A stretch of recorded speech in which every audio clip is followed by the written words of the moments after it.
വീഡിയോയിലേക്ക് എല്ലാവർക്കും വീണ്ടും സ്വാഗതം. നമ്മളിപ്പോൾ ഉള്ളത് മൂന്നാർ ടൗണിലാണ്. ഇപ്പോൾ ടൈം ഏകദേശം ഒരു 4:15 ആയിട്ടുണ്ടാവും കേട്ടോ. ഈ ജീപ്പ് വന്ന് കിടക്കുന്നത് നമുക്ക് ഒരു സ്ഥലത്തേക്ക് പോകാൻ വേണ്ടിയിട്ടാണ്. എവിടെയാണെന്ന് ഊഹിക്കാമല്ലോ അല്ലേ? തമ്പനയിൽ കാണുന്ന പോലെ തന്നെ നമ്മൾ മീശപ്പുലിമല ട്രക്കിങ്ങിന് പോകാൻ കേട്ടോ. കേരളത്തിലെ ഏറ്റവും ഹയസ്റ്റ് പീക്ക് ആനമുടിയാണെങ്കിലും ടൂറിസ്റ്റുകൾക്ക് പോകാൻ പറ്റുന്ന ഏറ്റവും ഹയസ്റ്റ് പീക്ക് മീശപ്പുലിമലയാണ്.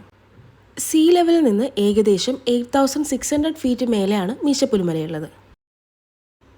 നമ്മളിപ്പോൾ എത്തിയിരിക്കുന്നത് മീശപ്പുലിമല ബേസ് ക്യാമ്പിലാണ്. ഈ കാണുന്നവരൊക്കെ നമ്മുടെ കൂടെ ഇന്ന് ട്രക്ക് ചെയ്യാനുള്ളവരാണ് കേട്ടോ. ശരിക്കും മീശപ്പുലിമല ട്രക്കിങ്ങിലേക്ക് പോകാൻ 3 ഓപ്ഷൻസാണുള്ളത്. ഒന്ന്, നമ്മൾ വന്ന പോലെ ഡയറക്റ്റ് ബുക്ക് ചെയ്തിട്ട് സ്റ്റേ ഒന്നും എടുക്കാണ്ട് വരാൻ കഴിയും. അപ്പോൾ നമുക്ക് ജീപ്പ് ഡ്രൈവറിൻ്റെ നമ്പർ കിട്ടും. അയാളെ വിളിച്ചിട്ട് നമ്മൾ ഇൻഫോം ചെയ്താൽ മതി നമ്മൾ എത്ര മണിക്കാണ് എത്തുന്നത്, അപ്പോൾ അവിടെ വന്ന് നമ്മൾ പിക്ക് ചെയ്യണമെന്ന്.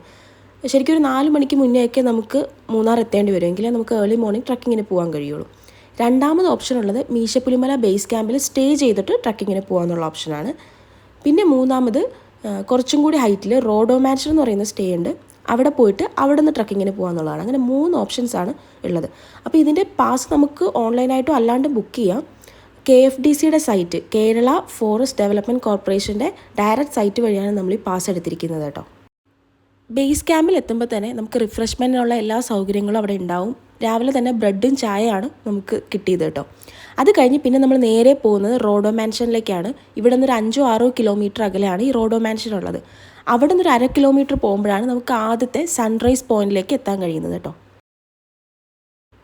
ഏതാണ്ട് 8000 ഫീറ്റ് മുകളിലാണ് ഈ റോഡോ മെൻഷൻ ഉള്ളത്.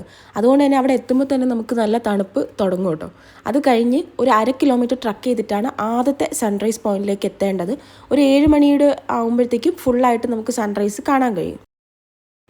നമ്മൾ സ്റ്റേ എടുക്കുന്നത് ബേസ് ക്യാമ്പിലാണെങ്കിൽ 2 പേർക്ക് 4000 സംതിങ് ആണ് റേറ്റ് വരുന്നത്.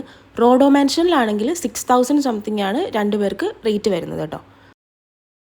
ശരിക്കും പറഞ്ഞാൽ ഈ മീശപ്പുലിമല ട്രക്കിംഗ് അത്യാവശ്യം ഹാർഡായിട്ടുള്ളൊരു ട്രക്കിംഗ് തന്നെയാണ്. നമ്മൾ 7 മലകൾ കടന്നിട്ട് വേണം ലാസ്റ്റ് 8ാമത്തെ മീശപ്പുലിമല എത്താൻ വേണ്ടിയിട്ട്. അതിൽ ഫസ്റ്റും ലാസ്റ്റും കയറുന്ന ആ ഒരു പീക്ക് എന്ന് പറയുന്നത് അത്യാവശ്യം നല്ല സ്റ്റീപ്പായിട്ടുള്ള പീക്കാണ്. അപ്പോൾ അത് രണ്ടും നല്ല ടയേർഡ് ആവാൻ സാധ്യതയുണ്ട്. നമ്മൾ ഈ സൺറൈസ് കാണാൻ പോകുന്ന ഈ ഒരു പീക്കും അത്യാവശ്യം നല്ല സ്റ്റീപ്പായിട്ടുള്ളതാണ്. അപ്പോൾ നമ്മൾ അവിടെ എത്തുമ്പോൾ തന്നെ അത്യാവശ്യം നന്നായിട്ട് കിതയ്ക്കും. പക്ഷേ സൺറൈസ് കണ്ട് നമുക്ക് കുറച്ച് നേരം അവിടെ റെസ്റ്റ് എടുക്കാൻ കഴിയും കേട്ടോ. അത് കഴിഞ്ഞിട്ടാണ് ശരിക്കുള്ള ട്രക്കിംഗ് സ്റ്റാർട്ട് ചെയ്യുന്നത്. അപ്പോൾ എന്തെങ്കിലും ഹെൽത്ത് പ്രോബ്ലംസ് ഒക്കെ ഉള്ളവർ ഈ ട്രക്കിംഗ് മാക്സിമം ഒഴിവാക്കുക എന്നാണ് അവർ പറയുന്നത്. കാരണം അത്യാവശ്യം നല്ല ഫിസിക്കലി നല്ല ഹാർഡായിട്ടുള്ളൊരു ട്രക്കിംഗ് ആണ് മീശപ്പുലിമല ട്രക്കിംഗ്.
അപ്പോൾ ഇതാണ് ഞാൻ പറഞ്ഞ സൺറൈസ് പോയിന്റ്. ഇവിടെ നിന്നും നമ്മൾ ഫുൾ സൺറൈസ് ആസ്വദിച്ച് കഴിഞ്ഞതിന് ശേഷമാണ് ശരിക്കുള്ള ട്രക്കിംഗ് ഇനി സ്റ്റാർട്ടാവാൻ പോകുന്നത് കേട്ടോ.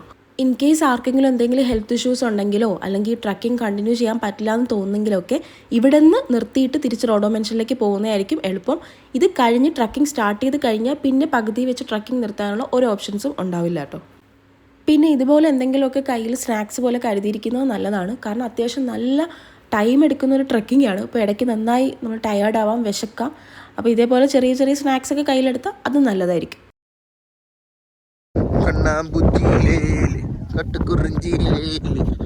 ഞാൻ വന്നൊരു ചവിട്ട് കിട്ടും. ഇത് ബീച്ച് നമുക്ക്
ഒറ്റ ദിവസം കൊണ്ടൊക്കെ പ്ലാൻ ചെയ്ത് മീശപ്പുലിമലയിലേക്ക് വന്നാൽ ഇതേപോലെ കിടക്കാം കേട്ടോ.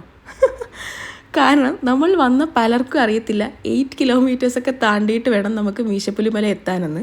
നമ്മൾ ജസ്റ്റ് കൊലുക്കുമല കാണാമെന്നുള്ളൊരു ലാഘവത്തോടെയാണ് ഈ മീശപ്പുലിമല ട്രക്കിങ്ങിന് വന്നിരിക്കുന്നത്. വേറെ ഹെൽത്ത് ഇഷ്യൂസൊന്നും ഇല്ലാത്തത് കൊണ്ടും നമ്മളെല്ലാവരും കൂട്ടത്തോടെ ആയിരുന്നതുകൊണ്ടും ഈ ട്രക്കിംഗ് നമുക്ക് കംപ്ലീറ്റ് ആക്കാൻ പറ്റി. പക്ഷേ ഇവിടുത്തെ ഗൈഡ് തന്നെ നമ്മളോട് പറയുന്നുണ്ട്, ഒരുപാട് ഏജ്ഡ് ആയിട്ടുള്ള ആൾക്കാരൊക്കെ ഒരു പ്ലാനിങ്ങും ഇല്ലാണ്ട് ട്രക്കിംഗ് എന്നും പറഞ്ഞ് ഓടി വരുന്നുണ്ട്. അവരുടെയൊക്കെ മനസ്സിൽ കൊലുക്കുമല ട്രക്കിംഗ് പോലെ സിമ്പിളാണ് മീശപ്പുലിമല ട്രക്കിങ്ങും. പക്ഷേ അല്ല, ഇവിടെ എത്തിയിട്ടാണ് അവരൊക്കെ അറിയുന്നത് 8 കിലോമീറ്റേഴ്സ് ഉണ്ടെന്നൊക്കെ. അപ്പോൾ അവർ തന്നെ പറയുന്നത് വെച്ചാൽ ഇതിനെപ്പറ്റി അത്യാവശ്യം നോക്കി റിസർച്ച് ചെയ്തിട്ട് വേണം ഇങ്ങോട്ടേക്ക് വരാൻ വേണ്ടിയിട്ട്, ഇല്ലെങ്കിൽ പണി പാളും. അങ്ങനെ 7 മലകളൊക്കെ താണ്ടി അവസാനം നമ്മൾ മീശപ്പുലിമലയിൽ എത്തിയിരിക്കുകയാണ് കേട്ടോ. കുറച്ചധികം കഷ്ടപ്പെട്ടിട്ടാണെങ്കിലും ലാസ്റ്റ് ഈ പോയിന്റിൽ എത്തിയപ്പോൾ കിട്ടുന്നൊരു സന്തോഷം ഉണ്ടല്ലോ, അതാണ് ഈ ട്രക്കിങ്ങിൻ്റെ നമ്മുടെ മെയിൻ മോട്ടീവ്. ഈ ഒരു പോയിന്റിൽ നിന്നാൽ അത്യാവശ്യം കോടയൊന്നും ഇല്ലാത്ത ദിവസമാണെങ്കിൽ നമുക്ക് കൊലുക്കുമല, സൂര്യനെല്ലി, മൂന്നാർ ടൗൺ, കൊടൈക്കനാൽ, പളനി ഇതൊക്കെ കാണാൻ കഴിയുന്നതാണ് ഗൈഡ് നമ്മളോട് പറഞ്ഞത് കേട്ടോ. എല്ലാം പുള്ളി നമുക്ക് ഇങ്ങനെ പോയിന്റ് ചെയ്ത് കാണിച്ചു തരുന്നുണ്ടായിരുന്നു. അങ്ങനെ ഫൈനൽ പോയിന്റൊക്കെ എത്തി മീശപ്പുലിമല കണ്ടു എന്നൊക്കെ ഇങ്ങനെ സന്തോഷം നിൽക്കുന്ന നമ്മുടെ ഇടയിലേക്കാണ് അടുത്തൊരു ഇടിവെട്ട് പോലത്തെ ഇൻഫർമേഷൻ വരുന്നത്. നമ്മൾ ഇത്രയും ദൂരം നടന്നത് വെറും 4 കിലോമീറ്റേഴ്സ് ആയിരുന്നു എന്നും ഇനിയൊരു 4 കിലോമീറ്റേഴ്സ് കൂടി നടന്നാലേ നമുക്ക് സ്റ്റാർട്ടിംഗ് പോയിന്റ് ആയിട്ടുള്ള റോഡോ മെൻഷനിൽ എത്താൻ പറ്റുള്ളൂ. അമ്മേ,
അങ്ങനെ അറ്റ് ലാസ്റ്റ് നമ്മൾ ഈ ട്രക്കിങ്ങിൻ്റെ ഫൈനൽ പോയിന്റിലോട് അടുക്കാൻ പോവാണ് കേട്ടോ. ഇനി ഒരു കുറച്ച് ദൂരം കൂടെ ഉള്ളൂ.